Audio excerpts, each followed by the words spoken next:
جو پھر ہم جیسے شامل ہوئے، انہوں نے باقیوں پر کہ یہ صحیح ہے، بس یہ صحیح ہے۔ میں آپ کو اطلاعتا ہوں سارے صحیح ہیں، کوئی بھی غلط نہیں ہے۔ پھر اس کے بعد امیر المجاہدین نے تحریک لبیک یا رسول اللہ شروع کی۔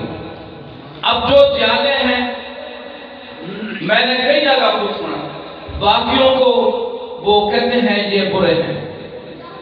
میں صرف اپیل کروں گا جتنے بھی ساتھی ہمارے لبیک بیٹھے ہیں، آپ کسی بھی مسلک والے کو اور اپنے سنی کو برا بھلا نہ کہیں، گالیاں نہ دیں، ان کو اتنا نہ کریں۔ وہ کل کو ہمارے ساتھ ہوں گے انشاءاللہ، اللہ کے فضل سے، اللہ کے فضل سے کل کو ہمارے ساتھ ہوں گے، کیونکہ اب جو فیصلہ ہونا ہے وہ دو ہی باتوں پر ہونا ہے، یا تو ہم دین کے ساتھ ہیں یا دین کے غداروں کے ساتھ ہیں۔ جتنے سیاسی لوگ ہیں سن لیں، اگرچہ ہمارا مقصد یہ قائد ختم نبوت ہے، وہ تو مفتی صاحب کریں گے بیان۔ اب یہ جتنے بھی ہیں یہ دین کے غدار ہیں، اس لیے ان کے مرزائیوں سے تعلقات ہیں، ان کے یہودیوں سے تعلقات ہیں، اور انہوں نے اتنے عیاشن کی ملک کو اتنا وہ کر دیا کہ اب اس کا حال بہت برا ہے۔ الحمدللہ آج ہم اس بات کا بھی اعادہ کریں گے، یہ جو ہمارے علماء کرام، ہمارے اکابرین اتنی بڑی عظیم قربانیاں دے رہے ہیں، اپنے بچوں کو پیش کر دیا، بھائیوں کو پیش کر دیا، اپنے والدین کو پیش کر دیا، ماں کو پیش کر دیا، کس لیے؟ اپنی ذات کے لیے، دین کے لیے۔ یا ہم آقا کریم علیہ السلام قبر میں آئیں گے، بدر سے نفیس آئیں گے، کنتما تقول فی حقیر حال رسول، یہ سوال کریں گے پھرتے، اس مرد کے بارے میں جانتے ہو؟ اگر ہم آپ کے مخالفوں کو ووٹ دیتے رہیں تو کیا کہیں گے؟ جانتے ہیں آقا، ہمیں جانتے ہیں، ہم کہیں گے آقا کو جانتے ہیں۔ آج سے بعد ہم نے عہد کرنا ہے، حالانکہ یہ مقصد اس اسٹیج کا نہیں تھا، لیکن اب ہم نے کرنا ہے کیونکہ الیکشن نزدیک ہے۔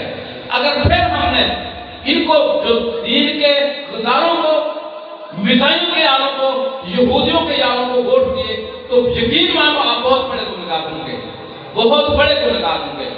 اب انشاءاللہ تعالیٰ باقی تو کام مفتی صاحب بتلائیں گے، لیکن ایک بات، نبی کب آتے ہیں؟ جب دین مکمل طور پر ختم ہو جاتا ہے، شریعت ختم ہو جاتی ہے، وہ جو اللہ نے آسمان سے کتاب اتاری، تورات، زبور، انجیل، جتنے بھی کتابیں ہیں، وہ ان کے احکامات ختم ہو گئے، ان کے وہ اصل ملفوظات مضمون ختم ہو گئے، نمازیں ختم ہو گئی، اور دین اللہ رسول کا نام لینے والا نہ رہا۔ پھر شرابی، جواری، چور، ڈاکو، لٹیرے، پھر بے ایمان، زانی، جب یہ آئے حکومت میں اور وہ بڑے بن گیا، شراب بڑے بن گئے، تو پھر نبی آئے۔ آج الحمدللہ اللہ کے فضل سے یہاں روح زمین پر دین ہے، مساجد ہیں، قرآن پاک اصلی صورت میں ہے، پیرا نظام ہے، علماء کرام ہیں، علماء حق ہیں، اس کی تو ضرورت ہی نہیں تھی۔ لہذا جو یہ دعویٰ کرے تو وہ کون ہے؟ شیطان کا بیٹا۔ پیدا ہوا مرزائی تو ابلیس نے کہا لو آج ہم بھی صاحب اولاد ہو گئے، شیر کو یاد کر لو، پیدا ہوا مرزائی تو ابلیس نے کہا، شیطان نے کہا لو آج ہم بھی صاحب اولاد ہو گئے۔ اگر کسی نے شیطان کی اولاد دیکھ لی ہو وہ مرزائی ہے، اب اس کی مرضی ہے کہ وہ شیطان کی اولاد کو پیار کرنے والا، دوست بنانے والا، بھائی کہنے والا، مسلمان کہنے والا، اب وہ اس کو ووٹ دے، اس کا ساتھی بنے، ہمارا سے کوئی تعلق نہیں۔ اب دو لوگ باتیں ہیں انشاءاللہ تعالی، اور یہ ہم نے الحمدللہ، میں کسی عہدے میں نہیں ہوں، لبیک تحریک لبیک رسول اللہ کے کسی عہدے میں نہیں ہوں، لیکن ان کا ہر کارکن، علماء کرام تو ہمارا سر کا تاج ہے نا، ان کا ہر کارکن ہمارے سر کا تاج ہے۔ کیوں؟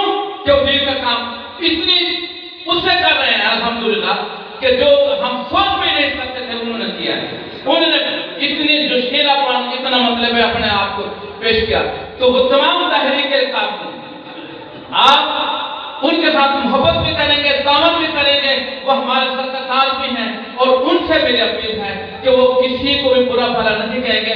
امید ہے کل کو یہی لوگ جن کو ہم برا بھلا کہیں گے تو ایسا نہ ہو وہ ووٹ مخالف دے بیٹھے اور وہ انکار ہوں۔ وہ ہم جب ان سے پیار کریں گے، اگر وہ ووٹ انہوں نے تحریک کو دیا، دین کو دیا، تو پھر وہ کوئی انکار نہیں ہوں گے ہماری وجہ سے۔ آقا کریم علیہ السلام کے یہ علماء حق، بس ان کے بارے میں آپ صلی اللہ علیہ وسلم نے کیا فرمایا؟ ان کی زیارت آپ نے صلی اللہ علیہ وسلم میری زیارت ہے، ان کے پاس بیٹھنا میرے پاس بیٹھنا ہے، ان سے ہاتھ ملانا مجھ سے ہاتھ ملانا ہے، ان کی بات سننا میری بات سننا ہے، کیونکہ یہ آپ صلی اللہ علیہ وسلم نے جو ہمیں دین عطا کیا یہ اس کے وارث ہیں۔ تو آپ جن کے پاس موبائل ہیں، موبائل میں پڑھیں اور اپنے گھر والوں کو روزانہ سنائیں، اپنے بستی والوں کو، اپنے دوستوں کو سنائیں۔ میزائل اس وقت کلی جگہوں پہ پھیل ہیں، میزائل کھلی قوت کر رہے ہیں، اپنے یہ مندر بڑھا رہے ہیں، یہ ان کا مندر ہے، کوئی وہ نہیں ہے، یہ گرجا گھر ہے۔ تو میزائل کافر ہے، بدترین کافر ہیں، یہ یہودی کے پیشاب سے بدتر ہیں، یہ عیسائی کے پیشاب سے بدتر ہیں، یہ خنزیر کے پیشاب سے بدتر ہیں، اور یہ شیطان کے بیٹے ہیں، یہ شیطان کے چیلے نہیں، یہ شیطان کی اولاد ہے۔ ان سے کوئی بھی تعلق ہمارا نہیں، جو ان سے تعلق رکھے گا ہمارا ان سے تعلق نہیں۔